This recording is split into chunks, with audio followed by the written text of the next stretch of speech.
안녕하세요. 오늘도 사연 살롱을 찾아주셔서 감사합니다. 저는 얼마 전 사연 채널을 알게 돼서 매일 위로를 받고 있어요. 사연이 제 이야기 같을 때도 있어서 들으며 화도 냈다가 울었다가 하곤 있답니다. 제가 첫 결혼을 실패한 아픔이 있거든요. 세월이 이만큼 지나왔어도 생각해보면 아플 때가 있답니다. 저는 대학을 졸업하고 평범한 회사를 다녔어요. 저희 집은 제법 규모가 있는 식당을 하고 있었죠. 그저 늘 평화롭기만 할 줄 알았던 저희 집에 불행이 닥친 건 아빠가 교통사고를 당하신 후였어요. 횡단보도를 초록불에 건너시는데 전속력으로 오던 차가 멈추지를 못했다더군요. 운전자는 저희에게 잘못했다며 수없이 사과를 하였고 수술비와 치료비도 주었어요. 양심이 없는 사람은 아닌 게 불행 중 다행이었죠. 하지만 아빠는 그 일로 하반신에 마비가 와서 휠체어 신세를 져야만 했어요. 그 바람에 엄마까지 정신적으로 무너지시면서 한동안 알아 누우셨고요. 식당에는 매니저가 있기는 했지만 아빠와 엄마가 없이 계속 둘 수는 없었어요. 여동생은 그때 학교를 다니며 공부를 하느라 정신이 없었기 때문에 제가 식당에 나가기로 했어요. 늘 엄마와 아빠가 번갈아 가면서 앉아있던 카운터에 앉아있으려니 첫날에는 자꾸만 눈물이 나오려고 해서 얼마나 힘들었는지 몰라요. 그때마다 저는 다시 온 가족이 건강하게 웃을 날만을 꿈꾸며 손님들에게 미소를 지었고 전보다 더 친절하고 좋은 식당을 만들려고 노력했죠.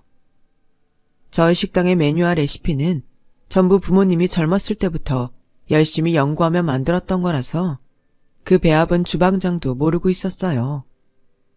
저는 밤이면 집에서 엄마가 직접 만드신 요리 공책을 보며 메인 메뉴인 국하고 탕부터 열심히 만들었어요. 또 하루에 반찬 한 가지씩 마스터했고요. 처음에야 실패도 몇 번이나 했고 어딘지 미묘하게 맛이 달랐지만 포기하지 않고 계속 만들고 또 만들었더니 부모님이 만든 것과 똑같이 되더라고요. 그렇게 해서 저는 양념과 반찬들이 똑 떨어지기 전에 다시 양념 배합을 만들어서 주방에 가져갈 수 있었어요. 지은이 대단하다. 이걸 레시피 보고 한다고 아무나 할 수 있는 거 아닌데 이렇게 똑같이 맛을 내다니. 너도 부모님 닮아서 재능이 있나 봐. 엄마 낳으셔도 식당 일 계속 해봐.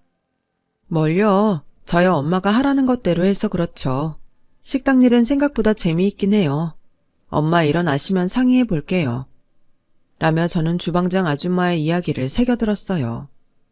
엄마는 요양을 위해 지방에 있는 이모댁에 내려가 있었어요. 사실 부모님은 저나 동생이 번듯한 회사를 다니는 걸 바라셨어요.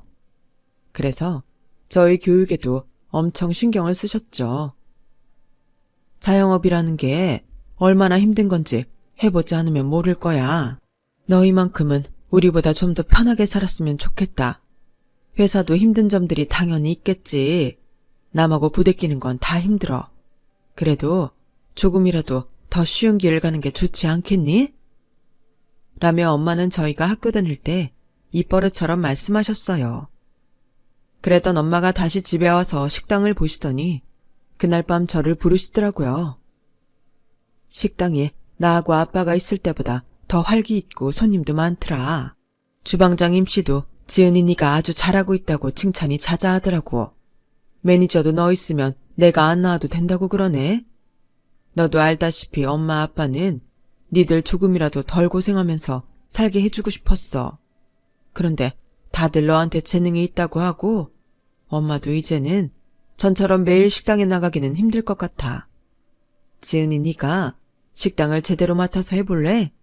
물론 엄마도 할 수 있는 건 할 거야. 실은 내가 먼저 엄마한테 이야기하려고 했어. 나 식당 잘해보고 싶어. 시작은 엄마 아빠가 아파서 한 거지만 하면 할수록 재미있고 적성에 맞는 것 같아. 그래, 자기한테 잘 맞는 거 하고 사는 게 제일 행복한 거지. 더 잘하려고 할 것도 없고 지금만큼만 하면 돼. 그렇게 저는 본격적으로 식당을 맡아서 하게 됐어요. 아직 병원에 있던 아빠도 이야기를 들으시고는 잘 됐다며 지치지 않게 컨디션 조절 잘하라고 격려해 주셨고요. 저는 식당을 좀 더 잘 되게 하려고 정말 열심히 일했어요. 정신없이 일만 했다는 표현이 딱 맞을 만큼 식당 생각만 하고 살았어요. 다행히 식당은 점점 더 잘 됐고 저희는 옆에 작은 가게를 인수해서 별관을 만들어 확장했어요. 손님들 줄이 점점 길어져서 기다리는 시간을 줄이기 위해서였어요. 제가 어엿한 젊은 식당 사장으로 완전히 자리를 잡고 나니 어느덧 6년이라는 시간이 흘렀더라고요. 제 나이도 30을 넘어갔어요. 부모님은 제가 29이 될 때부터 얼른 결혼을 하라며 하루 걸러 하루 선자리를 마련하고 난리였어요. 하지만 저는 나이가 됐다고 구색을 맞춰서 결혼하는 건 마음에 들지 않았어요. 아마 정말 좋아하는 사람이 나타날 거라는 낭만적인 생각을 조금은 하고 있었던 것 같아요. 부모님 등살에 선을 수없이 봤지만 마음에 드는 사람도 없었고요. 그러는 사이에 동생한테 먼저 남자친구가 생겼고 두 사람이 결혼을 하게 되면서 제 결혼 이야기는 잠시 잊혀졌어요. 동생은 결혼 후 얼마 안 돼서 아이를 가졌고 엄마는 그런 동생 뒤치다꺼리를 하느라 정신이 없었죠. 동생이 예쁜 딸을 낳고 육아에 고군분투하는 사이 저는 30을 넘었고요. 네가 30이 넘으니 오히려 마음이 좀 누그러진다. 그냥 네가 좋다는 사람이 있을 때 결혼하면 되지. 그런 마음이 드네? 라며 엄마는 포기한 것처럼 말씀하셨어요. 저는 매주 보던 선자리에서 풀려나 자유를 찾았고요. 그러던 어느 날 회사 다닐 때 친구가 소개팅을 하라며 연락을 했어요. 지은이 너 나이 같은 거 별로 안 따진다고 했지? 사람만 괜찮으면 된다고. 내가 보니까 너랑 정말 잘 맞을 것 같더라고. 그 사람은 대학교 시간 강사였고 저보다 8살 많았어요. 나이가 좀 많은 게 걸리긴 했지만 친구 말대로 사람은 조용하고 성격도 온화한 것 같았어요. 그렇다고 꼭 좋다는 마음이 생긴 건 아니라서 몇 번 만나 식사나 하다가 조용히 관계를 끊으려고 했어요. 하지만 남자는 계속 저에게 연락을 해왔어요. 제가 시간이 없다고 하면 식당까지 찾아오기도 했고요. 소심해 보이던 사람이 끈질기게 저를 만나려고 하는 걸 보니 제 마음이 열리더라고요. 내가 지금은 시간 강사지만 곧 정식으로 모교에서 일하게 될 거야. 그러니까 나 믿고 결혼해줘. 나는 너보다 더 좋은 여자 못 만날 것 같아. 내가 직업 때문에 상훈 씨 피했던 거 아니에요. 그때는 확신이 별로 없어서 그랬던 거죠. 지금이야 상훈 씨 만나온 시간도 있고 저도 결혼해도 나쁘지 않을 것 같아요. 진짜지? 나 지금 꿈꾸는 거 아니지? 분명히 말했다. 나랑 결혼한다고. 나중에 딴 말할 게 없기다. 탄 말 안 해요. 꿈도 아니고요. 저는 정말 한 번도 생각해보지 않은 교직에 있는 사람과 결혼을 약속했어요. 집에서도 다들 좋아했고 동생도 제 결혼 소식을 반겼어요. 언니 결혼 안 했는데 내가 먼저 해서 마음 안 좋았는데 이제는 2다리 쭉 뻗고 자겠다. 정말 축하해. 네가 언제 잠을 못 잤다고 그래. 농담이고 고마워. 결혼해서 잘 살게. 저희는 서로 집을 찾아가서 인사를 드렸고 상견례도 무사히 마치고 결혼 준비를 계속 이어갔어요. 남자 어머니는 중학교 교사였고 아버지도 초등학교 교감으로 있다가 얼마 전에 돌아가셨다고 하더라고요. 시어머니는 자기 집안이 교육자 집안이라는 걸 엄청 강조했어요. 굉장히 자부심을 갖고 있더라고요. 웬만하면 저희도 같은 교육자 며느리 맡고 싶었지만 상훈이 짝은 따로 있었다 생각하며 받아들이고 있어요. 앞으로는 저희 집안 체면까지 생각하셔서 모든 행동거지를 조심해 주셨으면 합니다. 걱정하시는 마음은 잘 알겠습니다.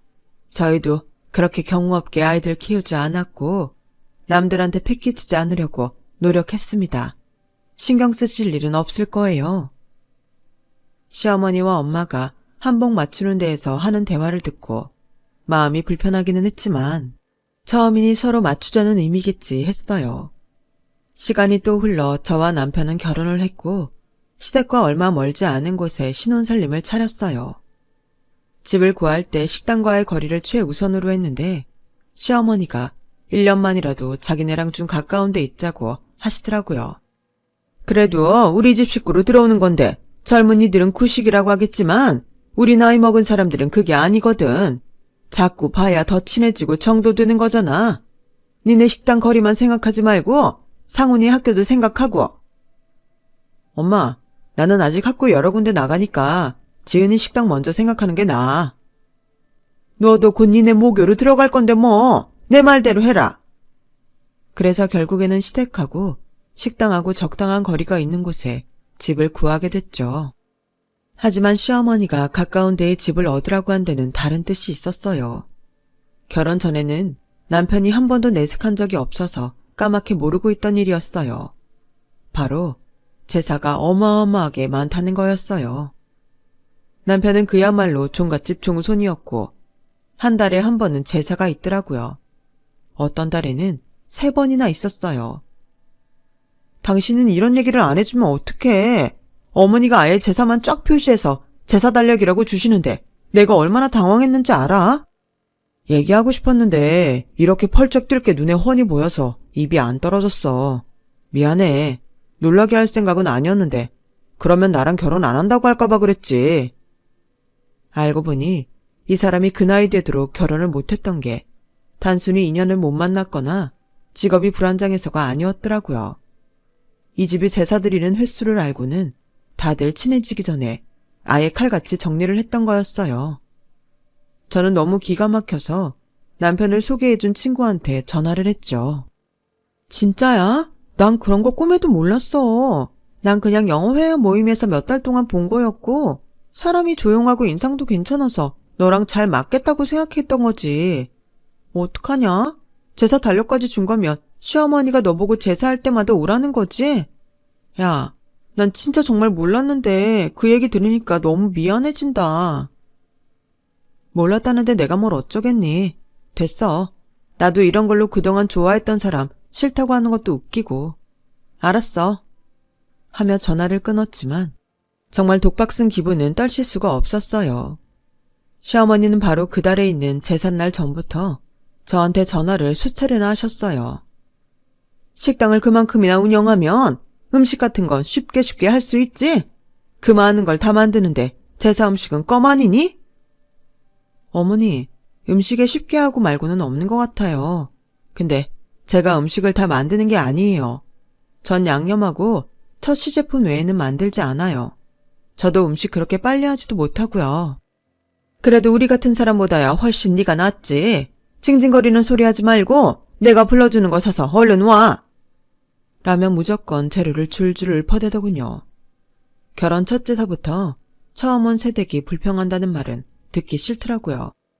저는 화를 꾹 눌러 참고 새벽 시장에 가서 장을 봐서 식당 일이 끝나고 시댁으로 갔어요. 넌 뭐하러 이걸 따로 장을 보니? 니네 식당 재료 시킬 때 오는 거에서 가져오면 되지. 어머니, 그건 식당에서 쓰는 거라 그렇게 안 돼요. 예산도 식당 수입에서 나오는 건데 제 마음대로 쓰겠다고 하면 어떤 직원들이 좋아하겠어요? 어차피 네 건데 뭘 그렇게 복잡하게 따지니? 너도 참 고지식하다. 그까짓 동네 식당이 무슨 회사라도 되는 것처럼 말하는구나. 어머니 눈에는 그까짓 동네 식당일지 몰라도 저희 식당 규모가 좀 돼서 제 마음대로 못해요. 그래봤자 식당이지 뭘 그래? 그게 우리 상훈이처럼 애들 가르치는 것도 아니고. 저는 화를 참느라 그날 음식을 어떻게 만들었는지 제사를 어떻게 지냈는지 하나도 생각이 나지 않더라고요. 너무 열이 받아서 새벽에 집에 오자마자 남편하고 한바탕 말다툼을 했죠. 당신 집안이 교육자들 많아서 그러는 건 알겠지만 어머니 너무 대놓고 내 직업을 우습게 보시는 것 같아. 제사 음식 하라고 불러놓고 왜 내 직업을 자꾸 폄하해? 그게 진정한 교육자의 태도야? 엄마가 워낙 교육자라는 거에 대해 자부심이 강하셔서 그런 면이 있어.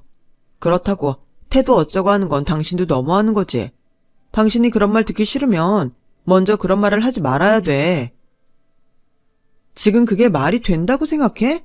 먼저 시작한 건 당신 어머니야. 당신 어머니라니 말 조심해. 이제 당신한테도 어머니잖아. 당신이 식당 일을 해서 그러는 게 아니라 당신이야말로 태도가 안 돼 있으니까 엄마가 그렇게 말씀하신다는 생각 안 해? 정말 적반하장도 유분수였죠. 저는 그날 당장 집에서 뛰쳐나가고 싶었어요.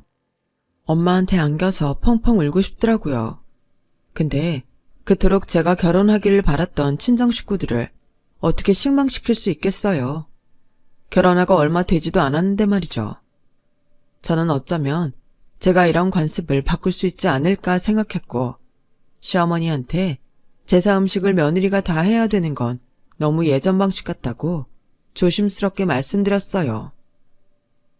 네가 지금 시집 온 지 얼마나 됐다고 그런 말을 하니? 내가 진짜 어이가 없어서? 아니, 조용히 하라는 대로 해도 이쁘게 봐줄까 말까인데 무슨 말 같지도 않은 소리를 하는지? 야, 니까짓게 지금 우리 집안을 뭘로 보는 건데? 이게 아주 상훈이 때문에 받아줬더니 머리 꼭대기까지 기어오르려고 드네? 라며 방방 뛰는데 너무 억지스럽고 말 같지 않으니 오히려 제가 할 말을 잃게 되더군요. 저는 이 집은 말로는 통하지 않는다는 걸 알게 됐어요. 제사는 잊혀지기도 전에 또 찾아오고 찾아오기를 반복했고 저는 점점 한계에 다다르고 있었어요. 식당 일로 너무 바빠서 제가 도우미 비용을 낼 테니 제발 사람 써서 음식을 준비하시라고 해도 통하지 않았어요. 한술 더 떠서 식당에 찾아와 손님들 있는 데서 네가 지금 집안 제사도 제쳐놓고 장사나 하겠다 이거냐? 니네 집안은 어떻게 생겨먹었길래 도리도 무시하고 돈이면 다야? 내가 아주 너 제사 빼먹으려고 핑계대는 거 지긋지긋해 죽겠다. 라며 호통을 쳐서 어쩔 수 없이 시어머니를 끌고 시댁으로 갔어요. 혹시라도 오늘 일이 부모님 귀에 들어가기라도 하면 속상해하실 것 같아서 매니저와 직원들한테 절대 이야기하지 말라고 신신당부하는 것도 잊지 않았죠. 그럼에도 남편은 번번이 자기 엄마 편만 들더라고요. 나는 당신이 이해심이 참 많은 사람이라고 생각했어. 그런데 어떻게 항상 집안을 시끄럽게 만들어? 이제 이 집 사람이니 우리 집안 제사가 당연히 중요한 거 아니야? 당신 참 말 잘한다. 결혼 전에는 이렇게 술술 말이 나오는 사람인 줄 몰랐네. 당신 애가 그렇게 오르면 이해심 있는 여자한테 지금 한 말 다 하고 결혼하자고 하지 그랬어. 왜 날 속이고 결혼해? 속이다니. 말 조심해. 아우, 진짜 장사만 하던 사람이라 그런가? 왜 이렇게 말이 험한지 모르겠네. 그 무렵 저한테 남편을 소개시켜준 친구한테 연락이 왔었는데 남편이 38이 되도록 결혼 못했던 게 바로 이런 집안 분위기 때문이었다네요. 내가 너한테 제사 이야기 듣고 너무 놀라서 좀 알아봤었거든. 근데 그 집이 꽉 막힌 걸로 유명했나 보더라. 그 남자 어머니 친구들도 자기 딸은 그 집에 안 준다고 대놓고 말할 정도였대. 나 너무너무 미안하다. 좀 더 잘 알아봤어야 됐는데. 네가 고의로 그런 것도 아니고 이제 와서 뭘 어쩌겠어. 매일 이혼하고 싶은 마음이 굴뚝 같았지만 어떻게든 참고 살아보려고 했죠. 어쩌다가 TV에 제사 줄줄이 지내는 시댁 이야기가 나와도 21세기에 그런 집이 진짜 있을까 하고 믿지 않았는데 그게 바로 제 현실이 될 줄 누가 알았겠어요. 그러면서 또 바라는 건 많더라고요. 니네 식당 분점 낸다며? 그거 누가 할지 안 정했으면 우리 사기네가 하면 딱 좋을 것 같다. 우리 양서방이 교사가 너무 힘들다고 관뒀거든. 근데 언제까지 놀고만 있을 수도 없고 이제 기운도 차렸으니 일을 할 수 있지 싶네. 저는 알겠다고 했어요. 사실 얕은 계산을 속으로 좀 했죠. 아가씨한테 식당을 차려주면 저희 집 무시하는 소리도 덜하고 제사 때도 저만 불러서 일 시키는 건 그만하지 않을까 싶어서요. 하지만 그건 저의 완벽한 착각이었어요. 니네는 뭐 그렇게 복잡하게 양념도 본점에서 주는 것만 쓰라 하고 메뉴 하나도 마음대로 못하게 하니? 상이가 코다리찜 하고 싶댔는데 네가 안 된다고 했다며? 너 시댁 아가씨가 네 밑에 직원 같니? 코다리찜은 거기 주변에 전문점이 있어요. 저희는 국하고 탕이 주력이고요. 이런 거 저런 거 다 하면 오히려 식당 퀄리티가 떨어져 보여요. 분점이 본점하고 같지 않으면 무슨 의미가 있겠어요. 잔말 말고 코다리찜 넣어라. 그냥 하라면 해. 어머니, 그 식당은 저희 거고요. 어머니가 경영에 참견하실 일 아니에요. 자꾸 이러시면 가게 다른 사람한테 넘기는 거 알아볼 거예요. 서방님도 교직 다시 알아보시라고 하세요. 제가 물러서지 않자 시어머니는 더는 말 못하더군요. 그렇게 세게 나갈 수 있었던 건 아가씨 남편이 교직이 힘들어서 그만둔 게 아니라 학부모한테 금품을 받고 잘렸다는 걸 알고 있었기 때문이었어요. 저를 부려먹을 때는 그렇게 자기 집안 사람이라고 강조하면서 그런 일이 생기는 건 다들 약속이라도 한 것처럼 입을 딱 다물고 저한테만 한마디 말을 안 했더라고요. 저는 그 얘기를 소개팅해줬던 친구한테 들었고요. 그 친구는 미안해서 그런지 계속 저한테 이런저런 소식을 알려줬어요. 그러다가 결혼 1년 좀 지나서 아버지가 돌아가셨어요.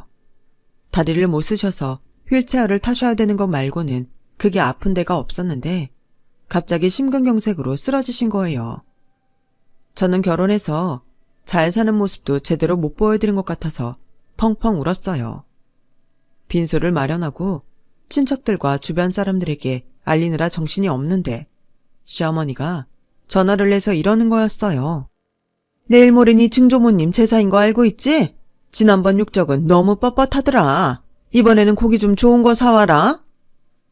어머니, 저희 아버지 돌아가셨어요. 친정 아버지가 세상을 떠나서 장례 지내야 된다고요. 누가 뭐래니? 그건 니네 친정 식구들 보고 하라고 해. 넌 우리 장씨 집안 사람이야. 하늘이 두 쪽 나도 나도 제사는 모셔야 되니까 잔말 말고 내일 장 먼저 봐서 집에 갖다 놔. 진짜 미쳤어요?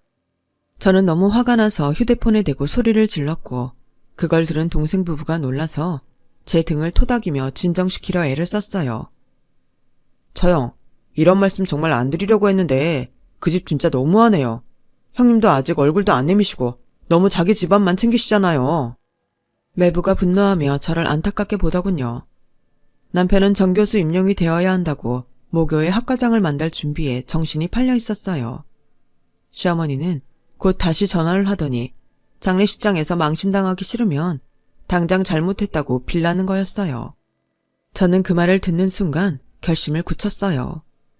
어디 망신 주고 싶으면 한번 해보세요. 누가 망신당하나 내기하실래요? 장사치 쌍스럽다 말만 들었지? 이럴 줄은 나도 몰랐는데. 그래, 어디 해보자. 전화를 끄는 저는 아버지 영정사진 앞에 앉아서 속으로 빌었어요. 아버지, 정말 죄송해요. 아버지 편히 보내드리고 해결하려고 했는데 이제 더는 못 참겠어요. 이렇게 할 수밖에 없는 저를 용서하세요. 그러고는 집으로 가서 그동안 준비했던 것들을 챙겼어요. 장례식에 오니 남편이 와서 동생과 매부 옆에서 멀뚱거리고 있더군요. 남편은 제가 자기 옆에 가지 않으니까 눈치를 보다가 제가 있는 곳으로 왔어요. 어디 갔다 왔어? 나 빨리 다시 가봐야 되는데 당신 없어서 붙잡혀 있을 뻔했잖아. 근데 이 서류 봉투들은 다 뭐야? 잠깐만 있어봐. 다시는 못 오게 해줄 테니까. 남편이 제가 하는 말을 못 알아듣고 무슨 소리냐고 묻는데 시어머니가 신발을 신은 채 빈소 안으로 저벅저벅 오더군요. 사람들은 그 모습을 보고 다 경악하는 얼굴로 시어머니를 쳐다봤어요. 네가 그랬지? 누가 망신당하나 보자고. 봐라, 이거 네가 자초한 거야? 내가 여기서 뭐라고 하는 거 눈 하나 깜빡할 것 같아? 니네 집안 같은 족속들이 뭐라고 하는 거에 쫄기라도 할까봐? 어림없어. 앉아보세요. 저는 냉정하게 말하고 있었지만 엄마가 오셔서 이 꼴을 보기 전에 얼른 끝내고 싶어 조바심이 났어요. 저는 갖고 있던 서류 봉투를 하나씩 꺼내며 조곤조곤 말했어요. 이건 이혼 서류고요. 이건 아가씨가 아는 분점 해약 통지서예요. 여기 이건 그동안 아가씨가 재료비 빼돌리고 장부 조작한 자료고요. 여기에는 어머니가 집안 제사 장부라고 했던 거 영수증이랑 내용 증명이에요. 이 돈 다 주셔야 해요. 전 이제 그 집 사람 안 할 거니까요. 만약 이거 하나라도 동의 안 하시면 저 이거랑 오늘 여기서 있었던 일까지 이 사람 모교 학과장한테 가서 전부 다 얘기할 테니까 그런 줄 아세요. 그것뿐 아니에요. 저 이거 그 학교 학생들 보는 게시판에도 다 올릴 거고 이 사람이 강의 나가는 학교에도 다 알릴 거니까 그렇게 아세요. 제부, 이 할머니 신발 신고 올라온 거 사진 찍었죠? 네, 제가 다 찍었어요. 걱정 마세요. 그제야 남편과 시어머니는 얼굴이 파랗게 돼서 어쩔 줄 몰라 하더군요. 남편은 서류 봉투들을 들고 덜덜 떨기만 했죠. 너 지금 이게 무슨 짓이니? 결혼해서 시댁에서 일 좀 했다고 이래도 되는 거야?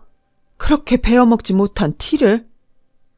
왜 베어먹지 못한 집이 하는 식당에서 돈을 해먹었어요? 어떻게 배우면 그래요? 저의 차가운 목소리에 시어머니는 말을 잇지 못했어요. 당신 그래도 이런 걸 이성적으로 해결해야지. 이건 너무하잖아. 그것도 장인어른 장례식에서 이러면 돼? 언제부터 장례식 챙겼어? 늦게 와서 아무것도 안 하고 얼른 내뺄 궁리만 했으면서. 당신 학교에는 당신이 이런 사람인 거 알아? 저기요, 이 사람이 땡땡 대학이랑 땡땡 대학에 강사로 나가거든요? 거기 아는 사람 있으면 알려주실래요? 자기 장인어른 돌아가셨는데 한 번 얼굴도 안 보이다가 잠깐 와서는 취직 자리 때문에 얼른 가야 된다고 했다고요.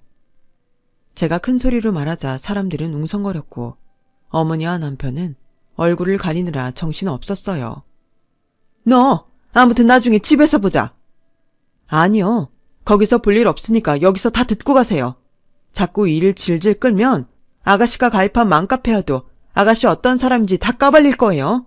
여기 이 장부까지 다 올려서요. 다들 앞으로 얼굴 들고 살고 싶으면 알아서 조용히 나가세요. 사람들은 시어머니 보고 구두를 신고 빈소에 올라오는 사람이 어딨냐고, 어디서 배워먹은 교양이냐, 그러고도 학생들을 가르쳤냐며 혀를 차고 손가락질을 했어요. 결국 시어머니와 남편은 꽁무니가 빠져라 장례식장에서 도망을 쳤고, 장례 절차가 모두 끝난 후 저는 정식으로 이혼 소송을 제기했어요. 뒤늦게야 시어머니는 몇 번이고 저한테 전화하고 자기 생각이 짧았다고 했지만 질릴 대로 질린 저에게는 통하지 않았어요. 남편도 식당에 와서 다시 한번 잘 생각해보자며 자꾸 착한 척을 하길래 사람들 보는 앞에서 다리를 있는 힘껏 걷어차버렸어요. 나한테 더는 그런 수작 안 통하니까 딴 데 가서 해. 저는 8개월 후 제가 원하는 만큼 위자료를 받고 이혼을 했고 남편 집과는 아예 연락을 끊어버렸어요. 시댁에 시자만 들어도 완전 질려버려서 결혼은 다시 안 한다며 그렇게 5년의 세월을 보냈는데 2년이 되려니 지금의 남편과 만나게 됐지 뭐예요. 남편은 저희 식당이 있는 건물 주인이었는데 제가 일을 똑 부러지게 하는 게 마음에 들어서 계속 지켜봤다고 하네요. 지금은 친정 식구들 그 누구도 걱정 안 할 만큼 즐겁고 행복하게 살고 있답니다. 그럼에도 그때 일을 생각하면 상처에 더 신한 것처럼 아플 때가 있어요. 이제는 다 지난 일이니 그런 것도 없어졌으면 좋겠네요. 제 얘기는 여기까지예요. 사연을 들어주신 분들 모두 건강하시고요. 매일 행복한 일들 가득하길 바랄게요. 감사합니다. 여러분, 사연 댓글에 응원과 현명한 조언 부탁드려요. 좋아요와 구독은 저에게 큰 힘이 됩니다. 오늘도 좋은 일 가득하세요.